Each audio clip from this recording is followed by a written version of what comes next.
Here.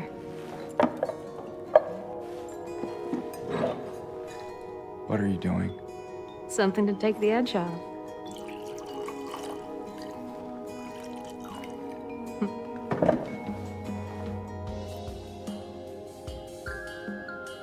No?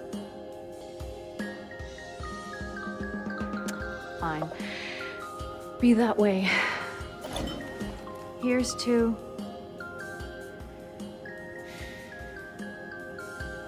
hope, undying.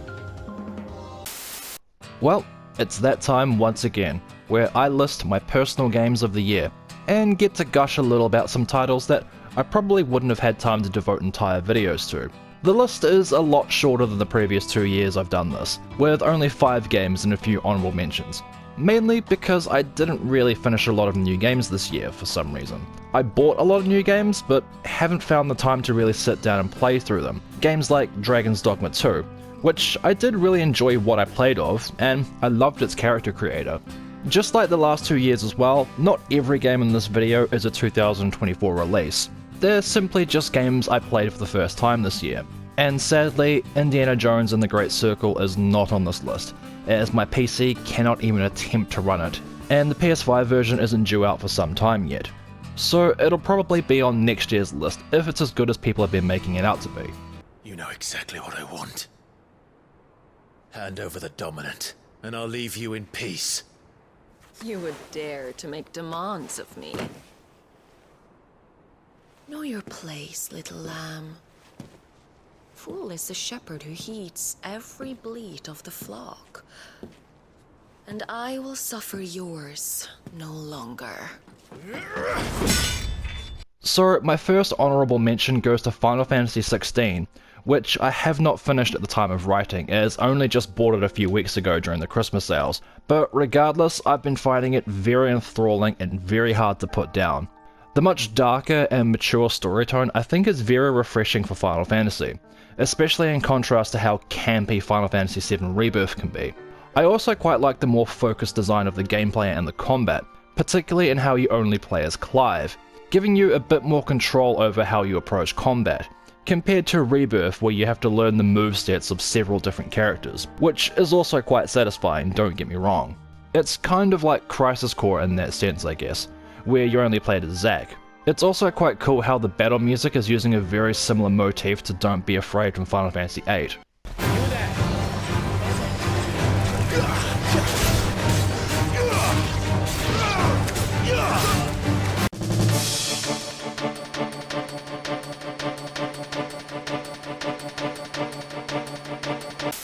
The more streamlined approach to the world design is also quite interesting in how it's retreated more back into a wide linear design, similar to something like Final Fantasy X or, dare I say, Final Fantasy XIII.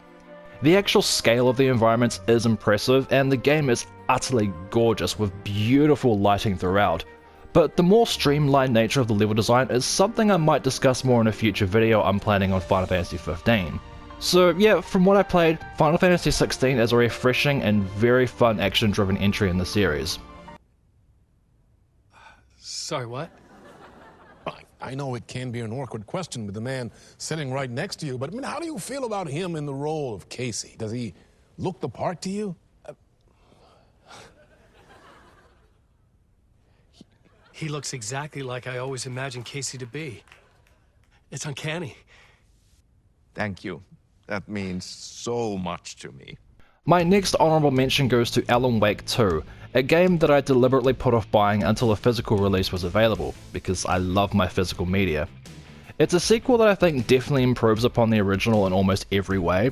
There are some very interesting mechanics in here, particularly when you play as Alan, where you can essentially rewrite the world around you in order to progress. It also leans more into a Resident Evil survival horror style, with big open maps to explore and backtrack across finding clues to solve puzzles. It's an absolutely stunning game, with some of the best lighting work I think I've yet seen in a game, and the forest levels in particular are very reminiscent of something you might see in a Naughty Dog title, although I did notice that the foliage isn't very reactive, unlike what you'd see in Uncharted or The Last of Us. The atmosphere is also very intense, especially once the game really gets going into the horror stuff with Alan Wake. This is one of those rare games where I prefer to just walk everywhere, very cautiously, so as not to alert a whole mob of shadow enemies. I won't say too much about the story, as I think it's best to go in as blind as you can, but I couldn't help but notice how much more overt the Twin Peaks similarities are in Alan Wake 2, particularly to the third season from 2017. I mean, Twin Peaks The Return was set 25 years later, with Agent Cooper re-emerging from the Black Lodge, while his doppelganger had been running amok. That leads to a re-investigation into the death of Laura Palmer. And then Alan Wake 2 is set 13 years later, with Alan re-emerging from the Dark Place, as an investigation into his disappearance is linked with a series of murders orchestrated by a cult led by Alan's doppelganger, Mr. Scratch. It's probably just a coincidence though, right?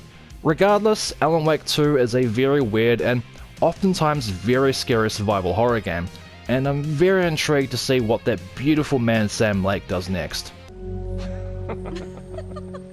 Be quiet.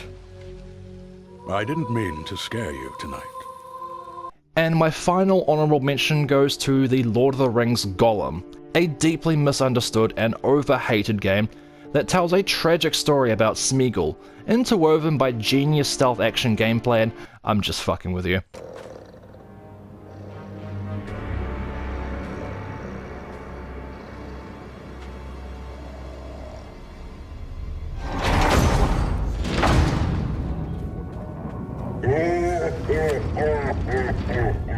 Java, right? Look, don't try anything. I got a whole clue surrounding this. Oh, okay, we're skipping that part.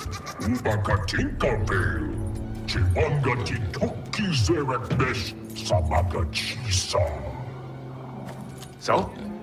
When are we, erasing my bounty? You know? That's funny. That's what I was gonna say. The last real honourable mention goes to another movie tie-in game, with that being Star Wars Outlaws. This is a title that for some reason was dragged into the incel culture wars because apparently the protagonist Kay isn't attractive. Sure, some of the facial animation is janky at times, but I thought she was cute, and I honestly prefer playing as female characters anyway if I can.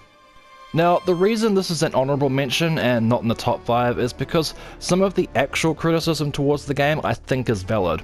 Some of the quest designs feel very familiar from stuff you see in other Ubisoft titles, you know, lots of driving to a place, and then either sneaking or shooting your way into a place to do or grab a thing.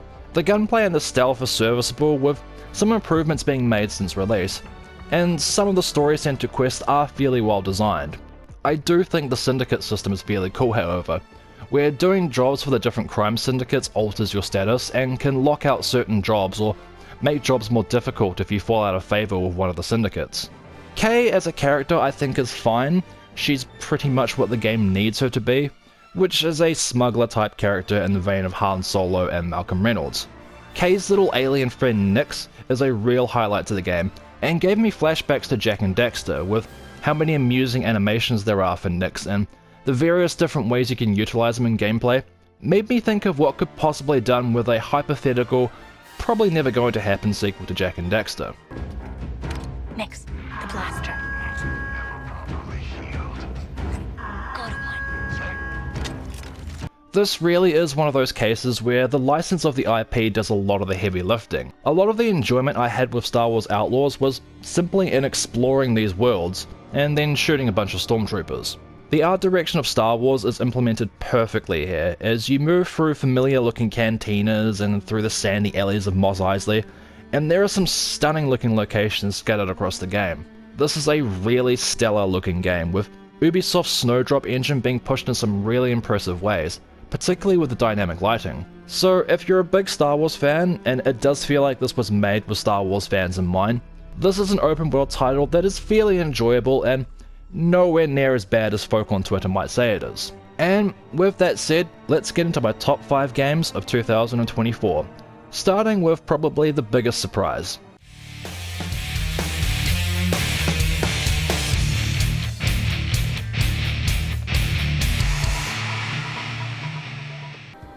I can't believe it. Your face, your voice, you could be... My name is Maria. I don't look like a ghost, do I? See? Warm. Sorry, I got confused. Hey. Where are you going? I need to find Mary. I think it was perfectly fair to be extremely skeptical of the Silent Hill 2 remake when it was announced, as developers Bloober Team don't exactly have the best track record depending on who you ask, and some of the early footage really didn't look that great. So when the remake started getting good reviews, I was pleasantly surprised, but still had no intention of rushing out to play it, until about 3 days after release when someone made a Leon Kennedy mod, and I thought that that would be a hilariously cursed way to experience the remake. And for the most part, this is a good remake of Silent Hill 2, although I do not agree that it is superior to the original, and part of me is hesitant to give Bloober Team too much credit for how good this turned out, considering how closely it stuck to the framework of the original. But credit where credit is due. At least there's a silver lining. We didn't completely fuck it up. The game looks stunning, particularly on PlayStation 5, with superb texture quality in the world really adding to the game's oppressive atmosphere, and the cutscenes in particular look fantastic, really highlighting the quality of the character models with a lot of subtle facial animation. There's a couple of cool sequences where the fog turns into a storm that looked really impressive, and I do think that the other world is far scarier in the remake, due to the aesthetic now being closer to what pretty much every other Silent Hill game has done with the bloody, rustic and decaying industrial look. I won't lie that I was genuinely on edge during the apartment otherworld sequences, and the entire area with the hotel was probably the highlight of the game for me in terms of the atmosphere and classic survival horror puzzle solving. I thought it was neat just how many Easter eggs are scattered across the game, ranging from nods to other games like Silent Hill 3 to areas from the original game, notably this house that Maria is apprehensive about approaching, being the same one from the Bomb from a Wish expansion in the original special editions. The reworked boss fight against the Abstract Daddy I also thought was an objective improvement over the original, helping to make Angela's story a lot clearer. Generally speaking, they recaptured what worked about Silent Hill 2, and when it comes to the story, they wisely didn't stray too far. Although I did find that Eddie was just immediately unlikable in the remake, as opposed to kind of pathetically sympathetic in the original. Maybe that's because they removed the pizza scene. This town is full of monsters. How can you sit there and eat pizza? She said she was fine by herself.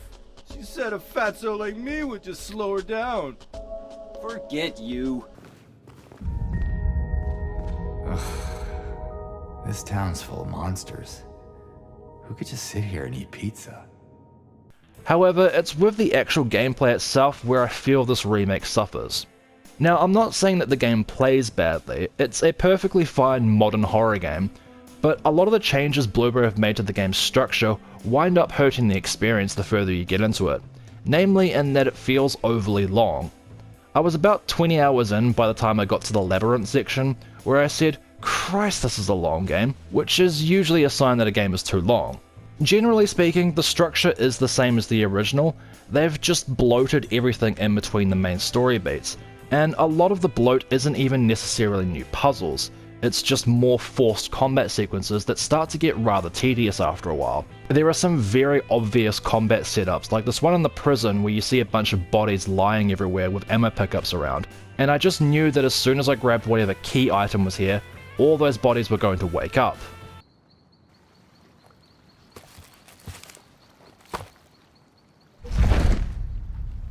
Yeah, no.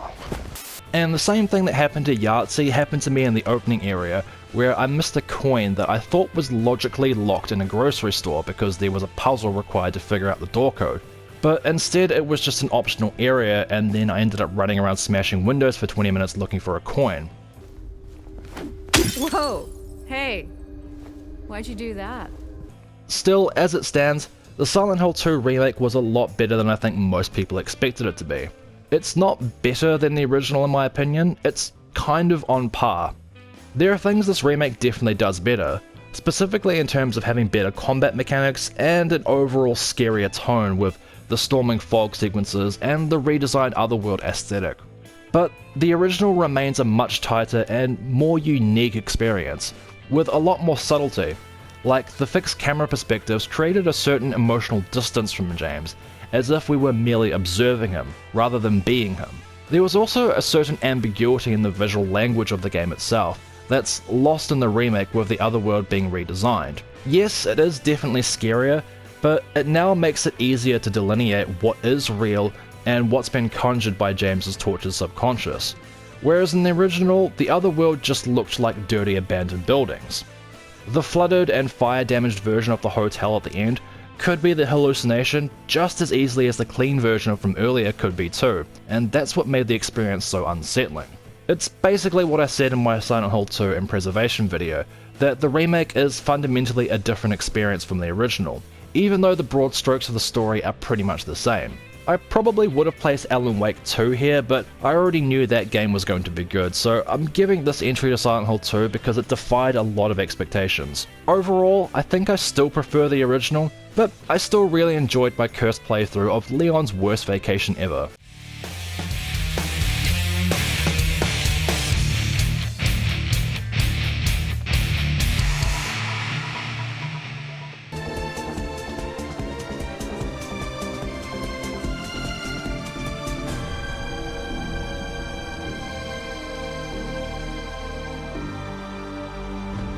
It probably would have made sense for me to just include the whole Castlevania Dominus collection that released a few months ago, as up until then I had never played any of these games in any real meaningful way. All three of the Castlevania games included in this collection are fun titles, but the one that lingered most in my mind after finishing it was 2008's Order of Ecclesia. It was a unification of some of the series' best ideas and also told a surprisingly good story for a Castlevania game. Its higher difficulty curve was a little bit of a shock, but honestly, I think it really complemented the tone of the game well, and it's just a really damn good Metroidvania title. I still think it's very amusing that this re-release sparked debates on Twitter over whether or not these games are Metroidvanias or not, which they are. A PhD is a doctorate. It's literally describing a doctor. Okay, Captain. Now, I know we live in a world where anything can mean anything, and nobody even cares about etymology. Apparently that's a trigger for me. Yeah, apparently. I go into more depth about the game in my video covering the Dominus collection, so go check that video out for more thoughts on Order of Ecclesia there, as well as the other two games, Dawn of Sorrow and Portrait of Ruin.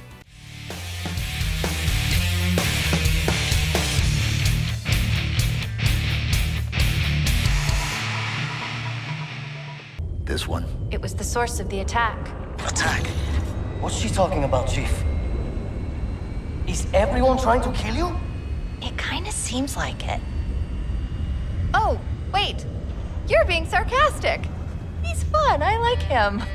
So this may seem like an odd choice to some people, as this particular entry into the Halo franchise is a bit divisive from what I understand. Apparently the story is a bit of a mess lore-wise, but I wouldn't know as I'm not particularly well versed in the mythology of Halo. I never owned an Xbox growing up, so the only games I've properly played are Reach and Halo Anniversary. And I've also watched the boring TV show that was cancelled right when it was sort of, almost, kind of getting a little bit good. Not anymore. That's almost funny. I went into Halo Infinite with more of a fascination with the concept of taking the Halo series into an open world setting, as the footage I'd seen from the Digital Foundry coverage looked pretty cool, and honestly, I had an absolute blast with this game. A reductive way to describe Halo Infinite is that it's essentially Far Cry meets Halo, which, if you're like me and have bounced off the last few Far Cry games, might not sound like a great sales pitch. But the enemy variety and the core mechanics of Halo's combat loop actually manages to make that fairly tired Far Cry open world design quite a bit of fun because the combat is immensely satisfying to engage with, as the enemies all have different behavior types, and they're actually all really good at smack talking you as well. Firefights can play out in so many different ways, and the game's AI really encourages you to get creative with how you approach the encounters, leading to some really great emergent moments, like when I jumped out of my Banshee in mid-air and grappled to this other Banshee as I was falling and hijacked it, throwing this poor elite out to his doom.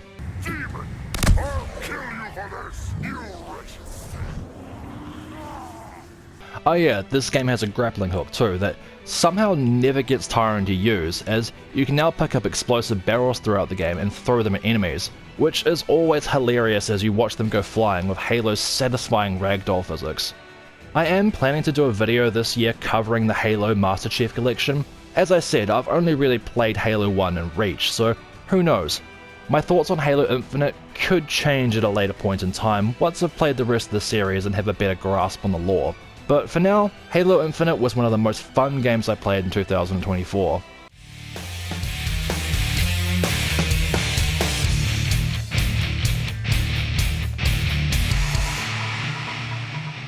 Did you miss us? Cloud? Something wrong? No, nothing. It's just hot. In the sun.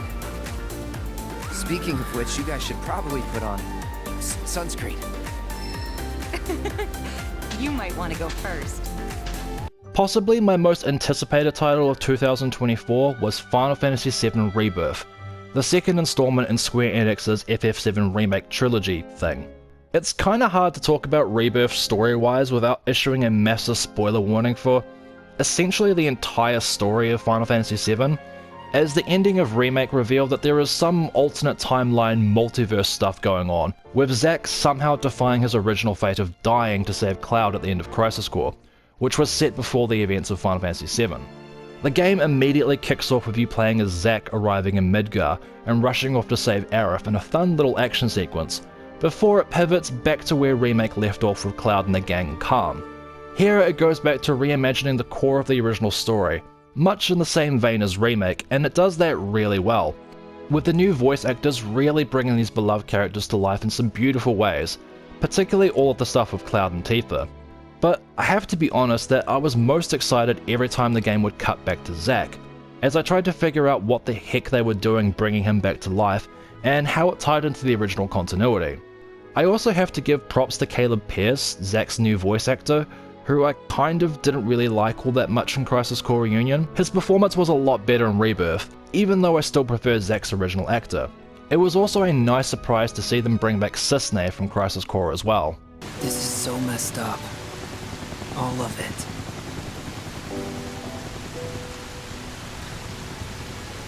But I'm back now, Aerith. I'm back.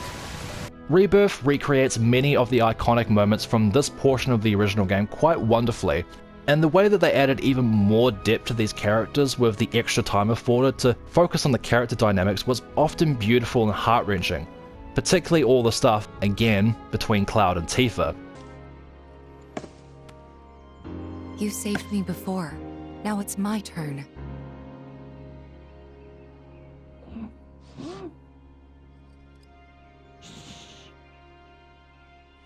Aerith was a tad annoying sometimes, however, particularly in Chapter 6, and felt like a bit of a regression of how well they had characterized her in Remake.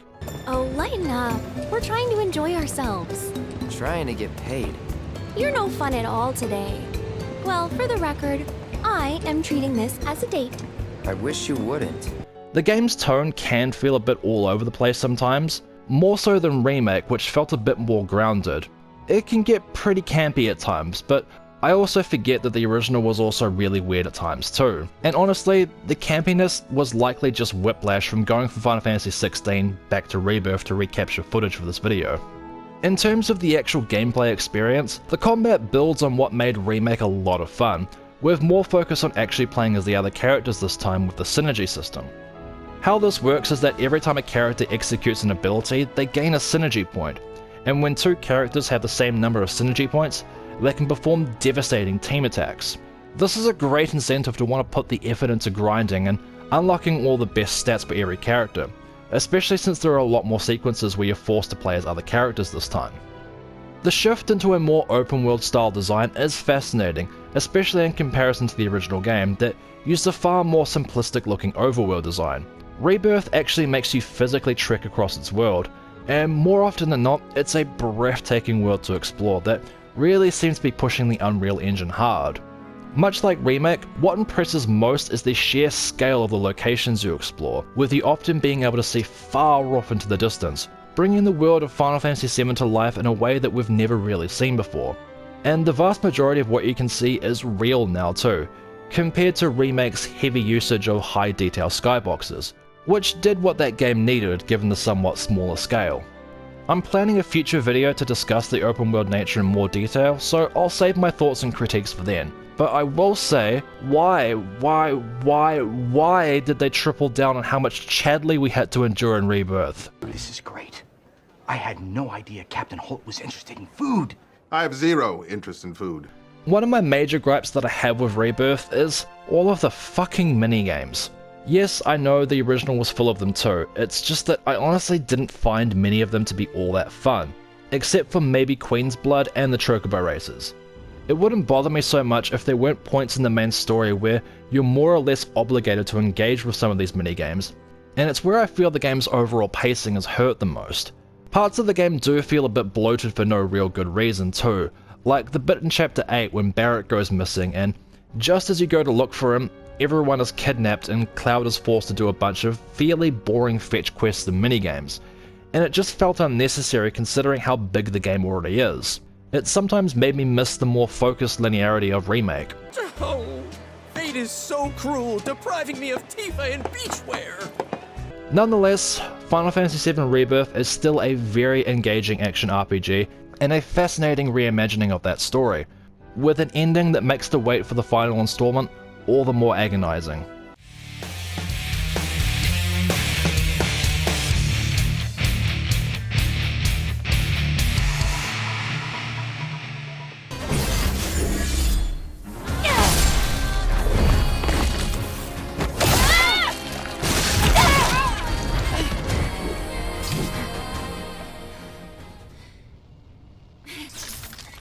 I'm honestly surprised to say that Stellar Blade is my #1 pick for 2024, as I wasn't super hyped for it before launch, and that's not because I don't enjoy some fan service, I just wasn't sure if the game itself was actually going to be fun. I ended up playing through the demo, which gives you a real feel for the combat during the first boss fight, and it was then that I was sold. Stellar Blade feels like a loving tribute to the style of linear action games from the PlayStation 2 era, married with more contemporary mechanics like some open world elements and Soulsborne checkpoint systems. The combat starts out fun enough, but it becomes even more stylish and satisfying as the new systems are unlocked, where Eve can execute dazzling special attacks after successful parries and perfectly timed dodges on certain attacks. The game does a lot of fun things to mix up pacing too, like going back and forth between more open-ended levels of side quests to do, and the more linear story-focused ones, with some interesting twists like forcing you to only use your gun during one sequence.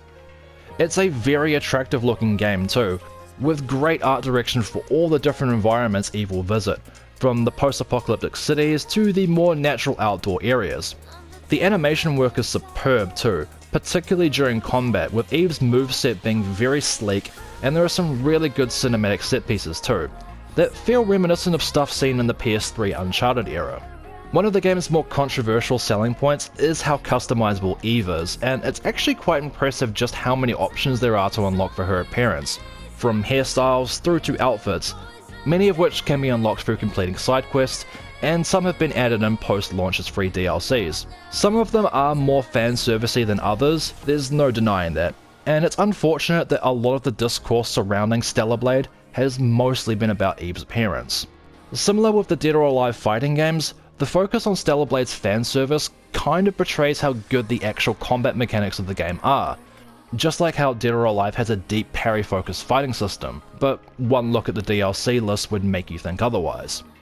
It's also really fucking annoying to see Stellar Blade constantly being championed in the culture wars on Twitter as what true gamers want to see when the game has only sold 1 million copies. So people will use Eve to hate on a character from a Naughty Dog game, but they won't actually go out and buy the game Eve is in and support it? Do these people even play video games? A waste. Can't say it was entirely useless, though. I don't care about that. I just want a bath. Putting all of that hullabaloo aside, Stellar Blade was a great surprise this year. It combined extremely attractive visuals, a really good soundtrack, and super slick combat mixed with PS2 era design, and for that reason, Stellar Blade is my #1 game for 2024.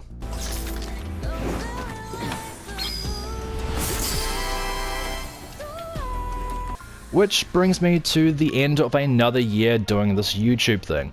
Thank you all so much for watching my content this year, and I hope you continue to support me as I have a lot of cool ideas for games to cover next year. Anyways, stay safe out there everyone, go out and buy a copy of Stellar Blade, and I'll see you all in the next video.